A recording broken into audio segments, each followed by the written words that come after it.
ഈ നട്ടുച്ചയ്ക്ക് വെയിലും കൊണ്ട് പോകുന്ന വേറെ ഒന്നുമല്ല കേട്ടോ, ഒരു ചെടിയുടെ ഇല പറിക്കാൻ വേണ്ടിയാണ് സാറ് പറഞ്ഞിട്ട്. ആയുർവേദ സ്റ്റുഡൻസ് അല്ലേ, സ്വാഭാവികം ഇടക്കിടക്ക് ഇങ്ങനെ പോകാറുണ്ട്.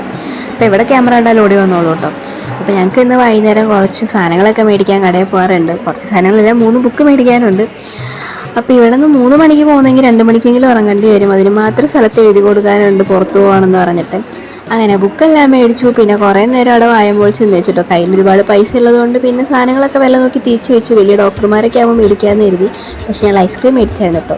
അങ്ങനെ ഐസ്ക്രീം എല്ലാം കഴിച്ച് തിരിച്ചു വരുന്ന വഴിക്ക് 3 മാങ്ങ കണ്ടു. അതാണെങ്കിൽ കുഞ്ഞ് ജനിച്ചതേ ഉള്ളൂ, അതിനിപ്പോൾ തന്നെ വേണമെന്ന് പറഞ്ഞ് വാശി പിടിക്കലായിരുന്നു കേട്ടോ. എൻ്റെ കൂടെ ഉണ്ടായിരുന്ന 2 എണ്ണം. പിന്നെ അത് പൊട്ടിച്ചു. അതങ്ങ് പൊട്ടിച്ചു കൊടുത്തപ്പോഴത്തേക്ക് ആ വിഷമം അങ്ങോട്ട് മാറി. നല്ല കയ്പ്പായിരുന്നു.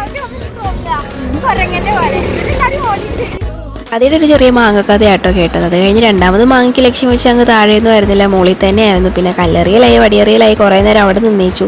ഞാൻ വിചാരിച്ചു ഇവിടെ നിന്ന് ആരെങ്കിലും ഹോസ്പിറ്റലിൽ കൊണ്ടുപോകേണ്ടി വരുമെന്ന് ഇവരുടെ ഏറ് കണ്ടിട്ട്. അങ്ങനെ പിന്നെ വലിച്ച് ഹോസ്റ്റലിൽ കൊണ്ടുവന്നൊക്കെയാണ്. ഇവിടെ ഇരുന്ന് ഒട്ടും സമ്മതിക്കുന്നുണ്ടായിരുന്നില്ല. അത് കിട്ടിയാലേ പോരുള്ളൂ എന്നും പറഞ്ഞ് നിൽക്കുമായിരുന്നു. അങ്ങനെ അവസാനം അവർക്ക് തന്നെ സമാധാനമായി കിട്ടാണ്ടായപ്പോഴത്തേക്കും പിന്നെ കോളേജിലോട്ട് കൊണ്ടുവന്നു. പിന്നെ അവിടെ ചെന്നിട്ട് അവിടെയും ഇത് തന്നെയായിരുന്നു കേട്ടോ. വാർഡന് അവർക്കൊരു സാധനം മേടിക്കാൻ പറഞ്ഞിട്ടുണ്ടായി. അങ്ങനെ അതും മേടിച്ചു കൊടുത്തു. ഞങ്ങൾക്ക് ഇന്ന് വൈകുന്നേരം അപ്പവും ചിക്കൻ കറി ആയിരുന്നു കേട്ടോ. അതെല്ലാം കഴിച്ചു. എഴുതാനുള്ളതൊക്കെ എഴുതി. അപ്പോൾ ഇന്ന് ഇത്രയേ ഉള്ളൂ. ബാക്കി വിശേഷമായിട്ട് നാളെ കാണാം. അപ്പോൾ ടാറ്റ.